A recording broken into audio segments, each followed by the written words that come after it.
I am making this video to make sure we're all on the same page and remind everybody that there is going to be an incredible show that is airing tomorrow. If you navigate your eyes to this side of the screen and you look to the left, you will see in 11 hours, Frieren Journey's End will air its first episode.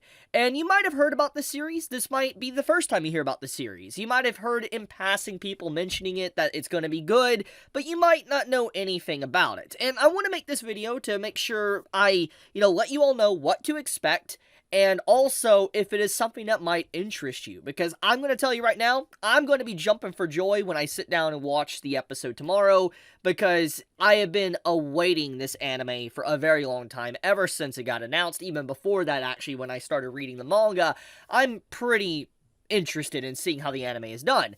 And what got me even more interested in it is that, Studio Madhouse, the Studio Madhouse, the Madhouse that, has made, classic series like Overlord, Death Parade, Hunter x Hunter, etc. They have made some quality shows over the years. They have finally returned, and the series that are really coming back with a big bang is, Frieren, Journey's End.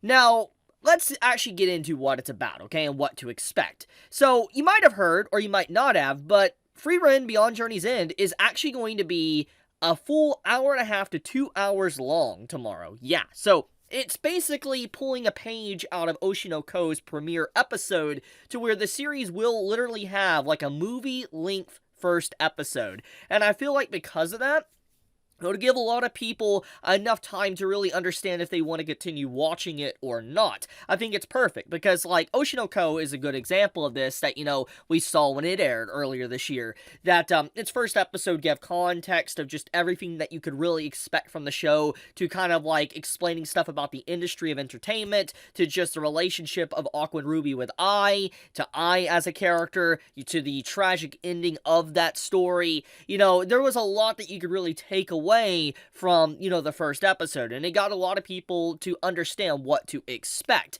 And I feel like, the approach that, some anime nowadays are doing, I think is a really healthy way to kind of keep people interested. And I do feel like it's going to be harder for animators to do, because technically, if we're looking at this critically, they're kind of putting 4 episodes together to release that first episode. Like, they're doing 4 episodes worth of content into 1 episode release, and then they're gonna have to do the normal episode. So that's a lot of stuff that they actually got to animate, and it's just kind of crazy to think about. But I have a kind of a good guess on where the episode's probably gonna end tomorrow. It'd be a good way to kind of conclude, the first episode, and kind of get people on the feelings of what to expect from the story. So let's get into that. What is Frieren about? You can kind of see here from the description, but I want to give my own flavor to it. So, Frieren as a series, like this series in particular, it's about a party of adventurers, so to speak. At least that's how it starts off. You kind of find out that, our main female character, she is someone that, doesn't really understand the concept of time. And this is something that has appeared in a lot of fantasy novels, manga, movies, etc., to where elves or certain, mythological beings, they don't really perceive time the same way as, let's say, a human does. When we look at time, we gotta take every day by day. We gotta really do the best we can with our limited time we have on this world.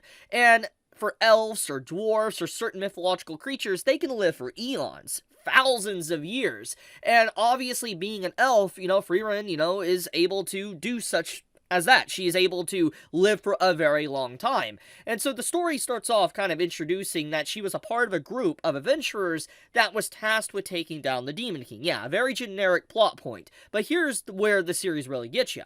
Is that regardless if the main male character of that party was, let's say, someone that was transported to another world or reincarnated or whatever, it doesn't matter. The point of the matter is that the journey ends. Basically, the party takes down the Demon King, and everything is done. And as, the time settles, peace settles around the world, thanks to the Demon King now being gone, the party that, this elf, our main female character, traveled with starts to age. And because she's not really aware of the passage of time, she'll say, oh, she'll be back very soon, but she'll come back 50 years later. And she actually sees her party members that she traveled with, maybe a dwarf to a human, etc., that ages around her and succumbs to old age. And it's a story of, like, melancholy, of understanding that, you know, time ends for everyone, and you need to appreciate your time, and an elf understanding that as well.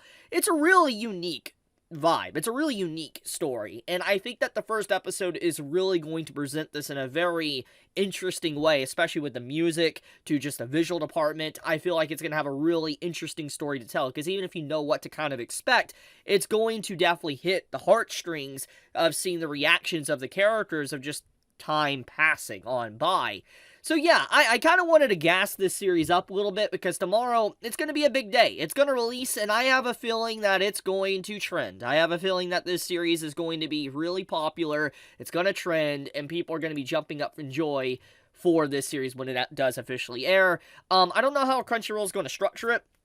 They're basically wording it as, you know, 4 episodes, so they might split it up into 4 episodes, but in reality, it's actually airing all at once, which technically is like an hour and a half long to almost 2 hours if we're counting commercials. So we'll see how Crunchyroll actually wants to structure it. I doubt they'll do what High Dive did with Oshinoko and just make it one full episode, because Crunchyroll loves splitting things apart, making it a little bit more complicated. But, you know, shots fired, but not meaning to. The point of the matter is that tomorrow's going to be a good day. I can't wait. Hopefully the Crunchyroll servers don't crash to, you know, the release of the episode.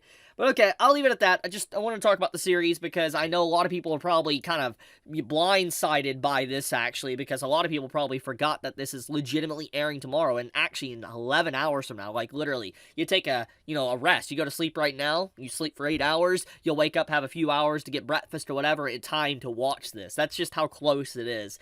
But okay, I'll leave it at that. Thank you so much. Be safe. Stay healthy, everyone. See you tomorrow for, Frieren Journey's End.